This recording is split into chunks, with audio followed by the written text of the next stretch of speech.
Hi folks, Dan Wilder here. I'm at Norcross Wildlife Foundation. I'm in a forest. I believe this is a part of the sanctuary that would be considered an oak hickory forest. I don't actually see a lot of hickories around me, but I still think that's a fair statement. I wanted to talk to you today about oaks. Oaks are an exceptionally important genus in our region. We don't really have your kind of classic example of a keystone species, but if we've got a keystone something, it's a keystone genus, and it is the oaks. If anyone's unfamiliar with the idea of keystone species, it's well worth a little bit of a deeper research. Hop online, type in the phrase "how wolves changed rivers," and you'll find a great documentary on the effects of wolves in the Yellowstone Park area and how their effect as a keystone species is just really important. In our region, we got these guys. Oaks around here support a huge amount of wildlife diversity. Over 500 species of native caterpillars will feed on the leaves of the oak.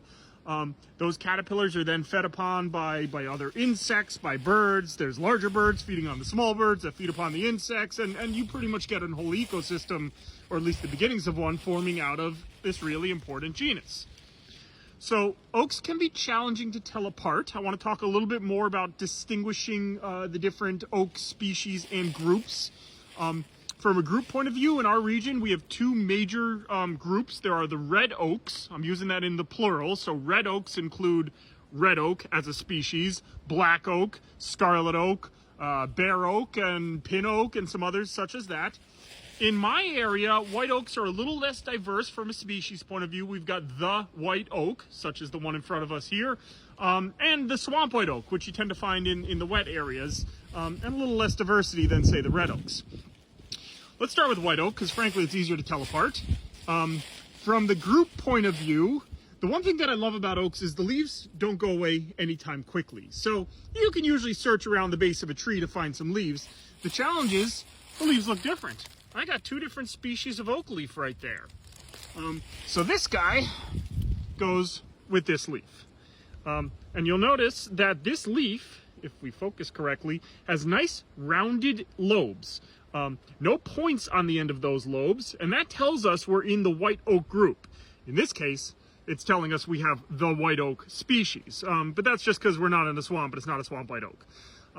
White oak as a group have rounded lobes. Red oak have bristle tips, sharply pointed lobes, such as this here, which does not go with this tree. The white oaks, white oak as a species, this one also has this lighter color bark. I don't know if I'd call it white, but it's whiter than the others. I've got a coworker who told me that he thinks the bark looks like tuna fish, and that has stuck in my head ever since. I think it's actually somewhat accurate. Compare that to the red oak group.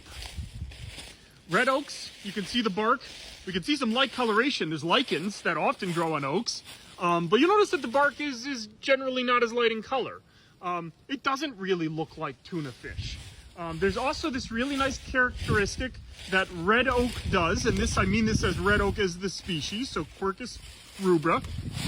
Notice the kind of red tinge in between the ridges of some of these barks. That's a great characteristic for red oak. Red oaks as a group, the leaves can be a little challenging to tell what is what. So we've got three major species in the region. There's red oak, there's scarlet oak, and there is black oak. And the characteristics that tell the leaves apart, frankly, overlap. So I'm going to give you how to tell them apart, and it's a general, knowing that there's always exceptions and quite a few of them. But in general, notice how this is not very deeply lobed. It's kind of narrow lobes, and compare that to, say, this leaf here, which is curling up, but I can kind of pull apart, and you can see it's much deeper lobed. These deeper lobes tend to show up on scarlet oak, whereas these kind of broader lobes tend to show up on black oak, and red oak tends to sit in the middle. Notice I've used the word tend like 6 times there. I have found scarlet oak with broad leaves and black oak with narrow leaves, so consider it a good general rule to kind of start steering you in a direction. If you want real confirmation, bark can be helpful in telling them apart, especially if you've got these red ridges. And buds can be really helpful if you can get to any of them, but most of the time you can't.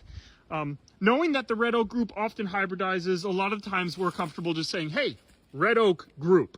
Maybe the red oak, or maybe a red oak hybrid seeing certain characteristics, or sometimes we'll be at the base of the tree and see a ton of leaves that look like this and say, hey, I think it looks like a scarlet oak. But it's always a maybe. Either way, oaks are exceptionally important in this region. Oaks are really, really cool. You all should get to know your oaks better. Thanks for talking. Happy fall.